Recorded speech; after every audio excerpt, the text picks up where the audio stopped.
ज्ञान,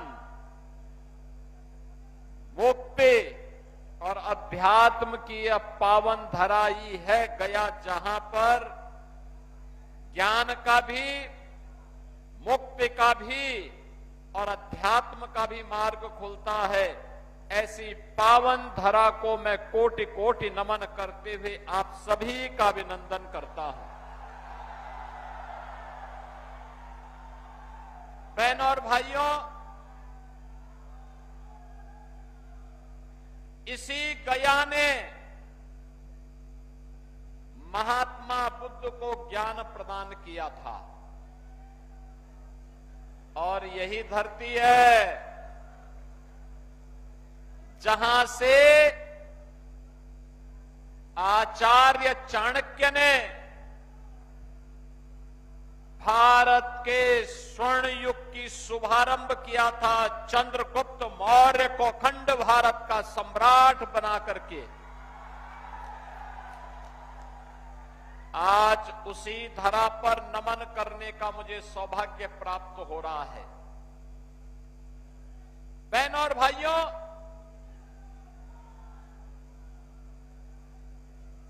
ये धरती इतनी पवित्र है कि मनुष्य तो ज्ञान, मुक्ति और अध्यात्म की प्राप्ति के लिए इस धरा पर आता ही है।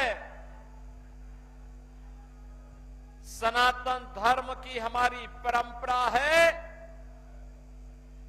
कि स्वर्ग लोक के पितर भी इसी धरती पर आकर के तृप्त होते हैं और इसलिए इस धरती को कोटि कोटि नमन करता हूं।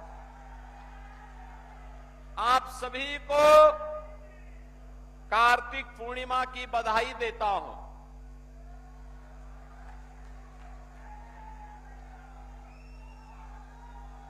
गुरु नानक देव जी का पावन प्रकाश पर्व भी है। सभी सिख बंधुओं को भी कोटि कोटि बधाई देता हूं। बहनों और भाइयों, बिहार जिसका अपना गौरवशाली इतिहास है, मैंने जो कहा ना, आचार्य चाणक्य ने अपने नीति संबंधी सभी कार्यों का शुभारंभ इसी बिहार की धरती से किया था। ये वही बिहार है जिसने भारत को, समृद्ध भारत और भारत को स्वर्ण युग की ओर लेकर के गया था। एक समृद्ध ऐतिहासिक पृष्ठभूमि जिस बिहार की हो, एक से एक महापुरुष जिस बिहार ने दिए हो, देश के अंदर आजादी की पूरी लड़ाई में बिहार बढ़ चढ़ करके भाग लिया,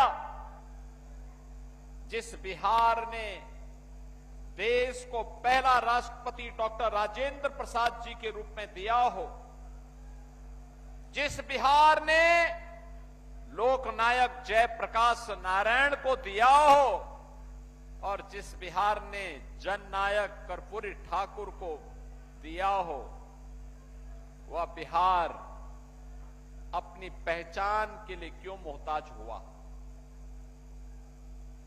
बहनों और भाइयों, पहले कांग्रेस ने, फिर आरजेडी ने यहां लूटा,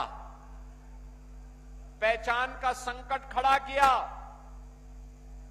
नौजवानों के रोजगार को छीना, अन्नदाता किसानों को बदहाल करके रख दिया, गरीबों को योजनाओं का लाभ नहीं दिया, विकास का पैसा अपने परिवार के विकास में लगा दिया। परिणाम क्या था? सब कुछ चौपट था। नक्सलवाद फैलता गया, माओवाद फैलता गया,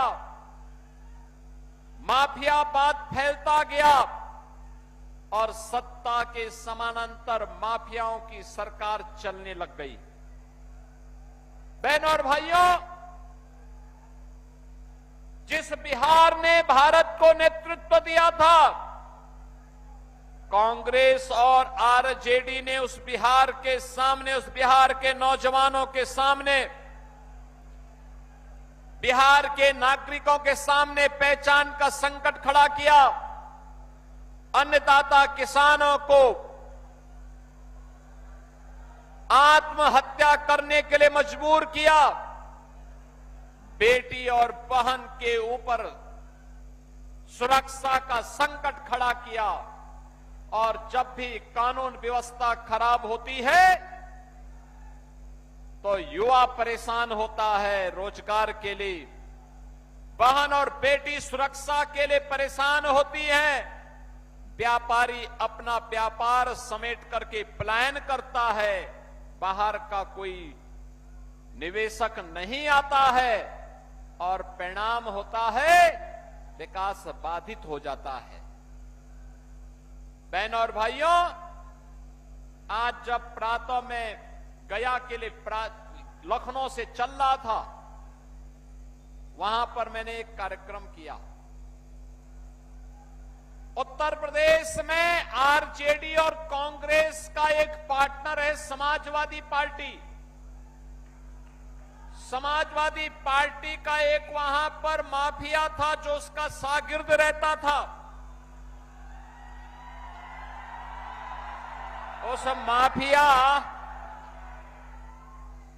उस माफिया ने लखनऊ में समाजवादी पार्टी की सरकार के समय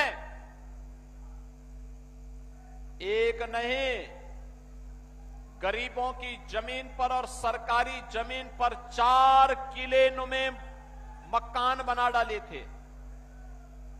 हमारी सरकार आई, मैंने पूछा भाई ये 4 किले नुमा बड़े बड़े बंगले किसने बनाए हैं? तो लोगों ने कहा कि फलाने ने। मैंने कहा भाई ये तो कुख्यात माफिया है। लोगों ने कहा हां। तो मैंने कहा फिर बुलडोजर की कार्रवाई हो जाए ना। और बहनों और भाइयों, आज मुझे बताते हुए प्रसन्नता है, हमने उस जमीन को पहले प्लेन किया और फिर उसी जमीन पर गरीबों के लिए आसियाना हाई राइज बिल्डिंग बना करके, ऊंची बिल्डिंग बना करके गरीबों के आवास बना दिए गए। और आज प्रातः कार्तिक पूर्णिमा के अवसर पर जब लोग गंगा स्नान कर रहे थे, पवित्र नदियों में स्नान कर रहे थे, तब मैं लखनऊ में उन गरीबों को आवास का पट्टा दे रहा था, आवास उपलब्ध करवा रहा था। बहनों और भाइयों, जो काम उत्तर प्रदेश में समाजवादी पार्टी करती थी, कमोबेश वही काम कांग्रेस और आरजेडी के लोग बिहार में करते थे। और इसलिए इनका उपचार केवल एनडीए है। एनडीए याद करिए ना, ये लोग आपको लड़ाते थे, या आपको लड़ाते थे जाति के नाम पर। जाति सेना खड़ी खड़ी करके इन्होंने पूरे बिहार को पहचान के संकट के दौर से गुजारा था। बहनों और भाइयों, जब भी बटेंगे तो इनको तो, ये जो समाजवादी पार्टी है ना, ये आरजेडी की पार्टनर है, कांग्रेस की पार्टनर है यूपी में। इन लोगों को परेशानी होती है कि बीजेपी की डबल इंजन की सरकार नाम क्यों बदल देती है। हमने कभी नाम इसलिए बदल देते हैं जिसके नाम के अनुरूप काम किया जा सके। जैसे फैजाबाद का नाम हमने अयोध्या किया, क्योंकि अयोध्या ही वास्तविक नाम था। हमारा पौराणिक नाम अयोध्या था। भगवान राम का जन्म अयोध्या में हुआ था। फैजाबाद तो विदेशी आक्रांताओं का प्रतीक था। गंगा यमुना का जहां संगम होता है उसका नाम प्रयागराज था। मुगल काल में इलाहाबाद कर दिया, हमने फिर से पलट करके प्रयागराज कर दिया। समाजवादी पार्टी को इसमें भी परेशानी है, कहती अयोध्या नाम क्यों कर दिया, प्रयागराज नाम क्यों कर दिया। और यहां पर कांग्रेस को परेशानी होगी कि कहीं वीरेंद्र सिंह जी वजीरगंज का नाम न बदल दे। बहनों और भाइयों, अगर हमें आगे बढ़ना है तो विरासत का भी सम्मान करना पड़ेगा, अपनी विरासत को सम्मान कर देना पड़ेगा, अपने पूर्वजों के गौरव पर गौरव की अनुभूति करनी होगी।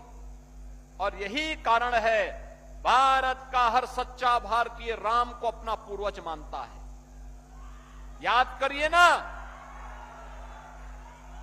कांग्रेस, सपा, आरजेडी जब राम मंदिर का विरोध कर रही थी तब भी राम भक्त एक ही नारा लगाते थे, राम लला हम आएंगे मंदिर, लाठी गोली खाएंगे, यही नारा लगता था। कांग्रेस ने सुप्रीम कोर्ट में क्या कहा, कहा राम हुए ही नहीं, यानी जैसे कांग्रेस का ही खानदान पैदा हुआ है, बाकी और हुए ही नहीं। बहनों और भाइयों, ये लोग राम को नकारते हैं, कृष्ण को नकारते हैं, भगवान विष्णु को नकारने लग जाएंगे, ये हिंदुओं को भी नकार देंगे। इसलिए जब वो हमको नकारेंगे तो हमें भी इनको नकार देना चाहिए।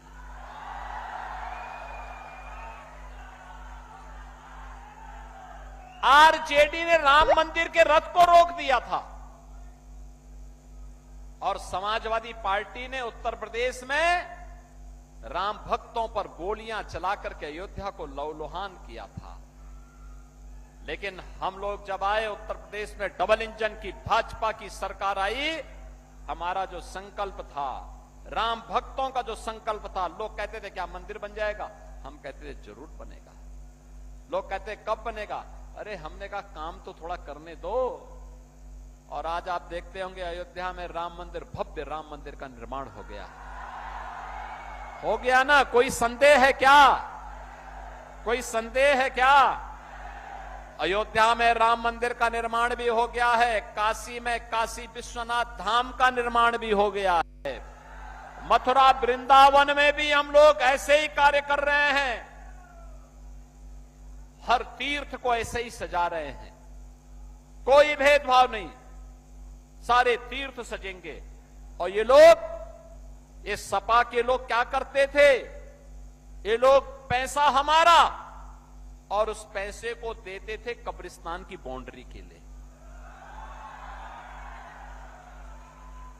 हमने कहा ये पैसा कब्रिस्तान के लिए नहीं जाएगा, ये पैसा मंदिरों के सुंदरीकरण के लिए जाएगा, तीर्थों के सुंदरीकरण के लिए जाएगा, हिंदू श्रद्धालुओं के सुविधा के लिए जाएगा, गरीबों के लिए आवास बनाने में खर्च होगा, गरीबों के लिए शौचालय बनाने में खर्च होगा। बहनों और भाइयों, क्या नहीं हो सकता, करने की इच्छा शक्ति होनी चाहिए। आप याद करिए, मोदी जी ने 11 वर्ष में कैसे भारत का कायाकल्प करके रख दिया है। पहले बिहार में 2005 के पहले क्या था, पहचान का संकट था, अपराध था, माओवाद और नक्सलवाद था, जातीय संघर्ष था। बिहार के नाम पर और उत्तर प्रदेश के नाम पर देश और दुनिया में कोई सम्मान नहीं देता था।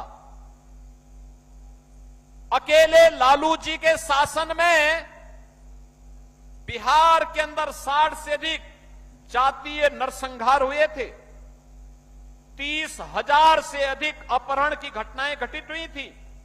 व्यापारी सुरक्षित नहीं, डॉक्टर सुरक्षित नहीं, इंजीनियर सुरक्षित नहीं, कोई भी संभ्रांत व्यक्ति सुरक्षित नहीं।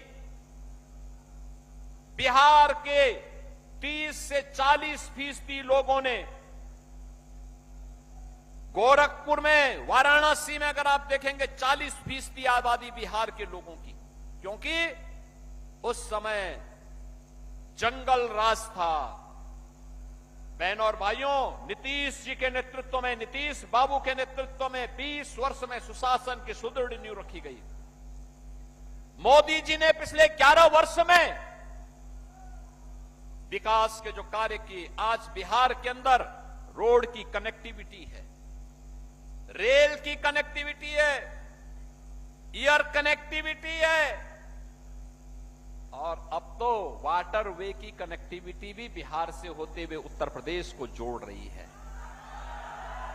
ये वाटर वे की सुविधा, जल मार्ग की सुविधा, कार्गो के लिए अन्नदाता किसानों के उत्पाद को, वह खाद्यान्न हो, सब्जी हो, फल हो, या बिहार का मखाना हो, ये दुनिया के बाजार में पहुंचाने का एक अभियान है। बहनों और भाइयों, आज बिहार के अंदर क्या नहीं है? एनआईटी है, आईएम है, एम्स है, इंजीनियरिंग कॉलेजेस की एक लंबी श्रृंखला है, मेडिकल कॉलेजेस की एक लंबी श्रृंखला है। आज बिहार का नौजवान फिर से अपनी प्रतिभा और अपनी मेधा की छाप दुनिया के अंदर छोड़ रहा है, तो बिहार के विकास में भी योगदान दे रहा है।